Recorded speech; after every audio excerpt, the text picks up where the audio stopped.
Un chef de synagogue vint qui se prosterna devant lui et lui dit: Ma fille vient de mourir, mais viens lui imposer les mains et elle vivra. Et Jésus s'étant levé le suivit avec ses disciples. Et une femme qui était malade d'une perte de sang depuis 12 ans s'approcha par derrière et toucha le bord de son vêtement. Car elle disait en elle-même: Si seulement je touche son vêtement, je serai guérie. Jésus s'étant retourné et la regardant lui dit: Prends courage, ma fille, ta foi t'a guérie. Et cette femme fut guérie dès cette heure-là. Quand Jésus fut arrivé à la maison du chef de synagogue et qu'il eut vu les joueurs de flûte et la foule qui faisait grand bruit, il leur dit: Retirez-vous, car cette jeune fille n'est pas morte, mais elle dort. Et il se moquait de lui. Et après qu'on eut fait sortir tout le monde, il entra et prit par la main cette jeune fille, et elle se leva. Et le bruit s'en répandit par toute cette contrée. Comme Jésus partait de là, 2 aveugles le suivirent, criant et disant: Fils de David, aie pitié de nous. Et quand il fut arrivé à la maison, ces aveugles vinrent à lui, et Jésus leur dit: Croyez-vous que je puisse faire cela? Ils lui répondirent: Oui, Seigneur. Alors il leur toucha les yeux en disant: Qu'il vous soit fait selon votre foi. Et leurs yeux furent ouverts, et Jésus les menaça fortement en disant: Prenez garde que personne ne le sache. Mais, étant sortis, ils répandirent sa réputation dans toute cette contrée. Et comme il sortait, on lui présenta un homme muet démoniaque, et le démon ayant été chassé, le muet parla.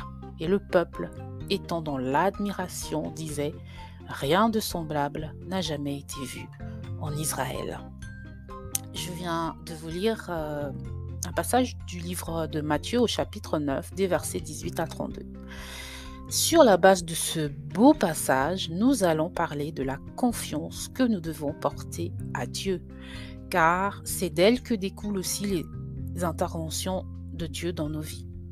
Je dis aussi car ce n'est pas notre seule confiance qui fait bouger la main de Dieu, voilà, mais Dieu intervient selon son bon vouloir.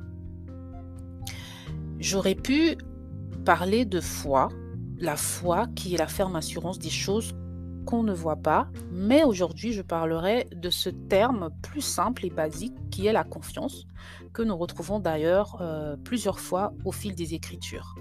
La confiance, ce sentiment que beaucoup d'entre nous pouvons comprendre, que nous soyons chrétiens ou pas, puisque c'est un sentiment que nous pratiquons avec nos semblables. Nous faisons confiance aux pilotes dans un avion, aux chauffeurs dans un bus, à nos parents, à nos amis par exemple. Faire confiance, c'est avoir foi en quelque chose, en une personne, et c'est aussi une espérance et une assurance.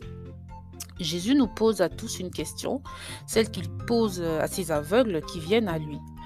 Il nous demande: Croyez-vous que je puisse faire cela? À chacune de nos requêtes, dans nos prières, que pensons-nous réellement? Avons-nous la conviction que Jésus est notre solution, ou pensons-nous qu'il pourrait répondre ou pas? Et on le consulte comme on jette un dé dans un jeu en espérant un coup de chance. Si vous me rejoignez pour la première fois, je suis Louise du blog ilestécrit.com et je vous embarque dans une nouvelle aventure biblique.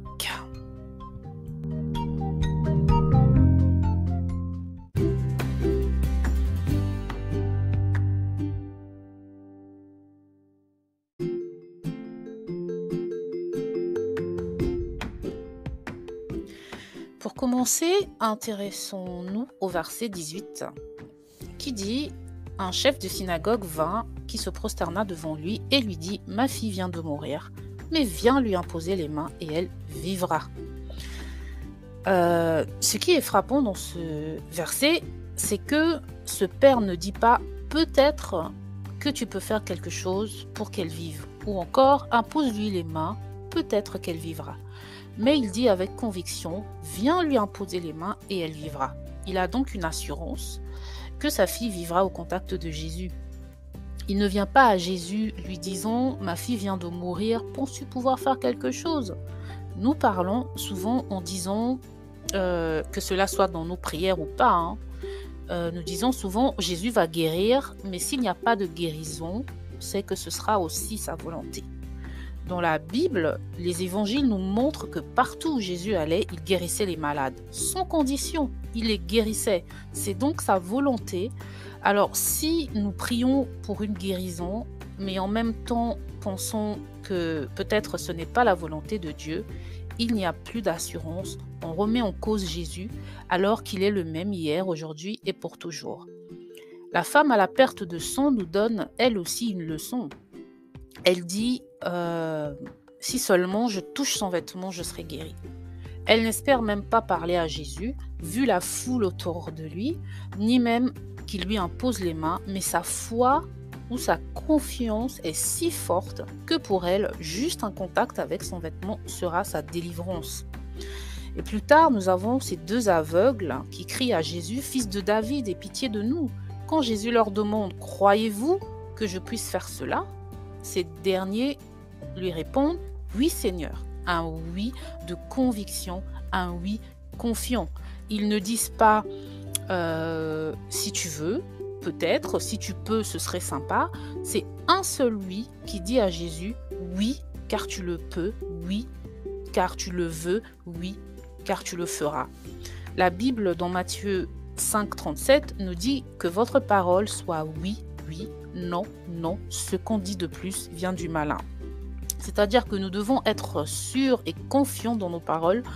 Au-delà du oui et du non viennent souvent les peut-être, les suppositions, les doutes ou les questionnements. Or, avec Dieu, la confiance, la foi même est une assurance et elle ne doit pas contenir l'ombre d'une variation. Car autant il y a de promesses en Dieu, toutes sont oui en lui et amen en lui, à la gloire de Dieu par nous, nous dit 2 Corinthiens chapitre 1, verset 20.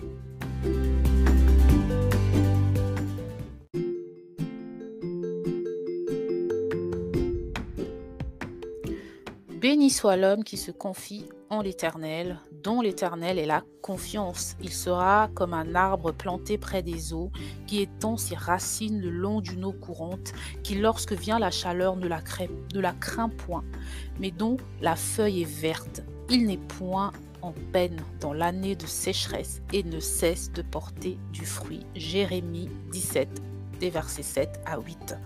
Dans ce passage, le mot confiance vient de l'hébreu miptak, qui veut dire soutien, sûreté, espoir, se confier, appui, assurance, espérance.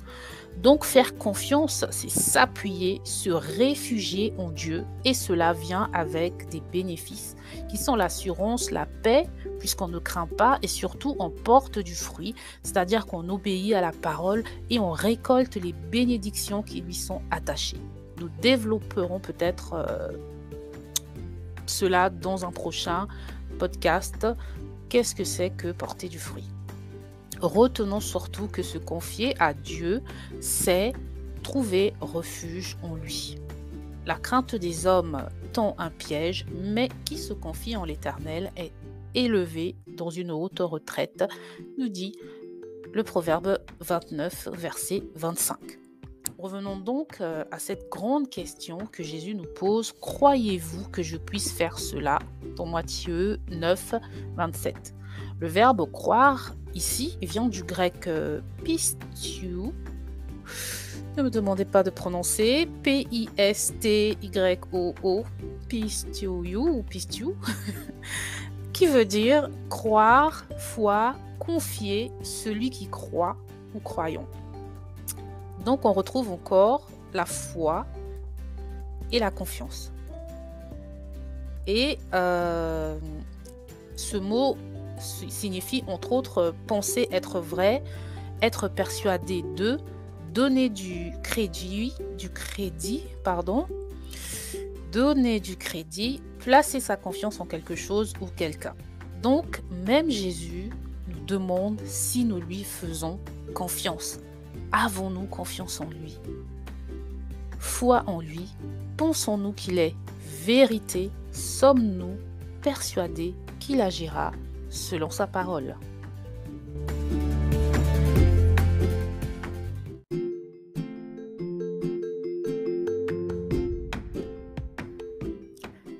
conclure, je voudrais juste te dire que dans toute relation, le socle, c'est la confiance. En affaires, en amour, en amitié et aussi avec Dieu. Mais avec Dieu, c'est encore plus fort car il est notre bouclier, notre refuge. Jésus a fait plus de miracles ailleurs que dans sa propre ville parce qu'on doutait de lui. Parfois, être familier avec une personne fait qu'on la sous-estime. Les gens disaient, n'est-il pas le fils du charpentier? Sa mère ne s'appelle-t-elle pas Marie? Etc. Plutôt que de voir en lui le Messie, ils voyaient juste leur voisin. C'est pareil avec nous. Souvent, à force de familiarité avec les Écritures, avec Jésus, plutôt que de vivre avec l'assurance que les promesses de Dieu se réalisent, nous vivons l'inverse. Nous ne sommes plus comme des enfants, nous intellectualisons la parole à outrance, ce qui fait que dans nos relations avec Dieu, nous croyons, mais nous questionnons à la fois. La confiance est simple, elle est directe, entière, et avec Dieu, elle est aveugle. Je vous quitte avec ce passage du psaume 37, au verset 5 et 6, qui dit « Recommande ton sort à l'Éternel, mets ta confiance en lui et il agira. Il fera paraître ta justice comme la lumière et ton droit comme le soleil en plein midi. » Merci de m'avoir écouté et à bientôt j'espère pour de plus belles aventures bibliques. Ciao!